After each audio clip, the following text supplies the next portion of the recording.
Pirmahan mo na, Joy, para sa kinabukasan mo ito. Pero tay, pangarap ko pong makapagtapos. Hindi ito ang gusto kong buhay. Gusto ko munang tuparin ang para sa akin. Tay, huwag niyo po akong ituloy sa kasal na to. Nagmamakaawa Manahimik ka! Ang ganda mo, anak.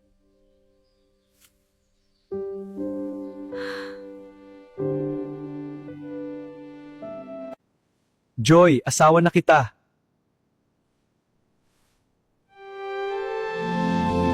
Mabuhay ang bagong kasal! Salamat sa inyong lahat!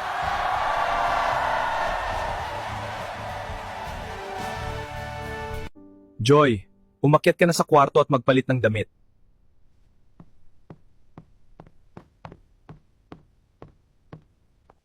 Bakit ka nagulat, Joy? Asawa na kita kaya gawin ko ang gusto kong gawin sa'yo. Ikaw ang bayad ng ama mo kaya aking ka!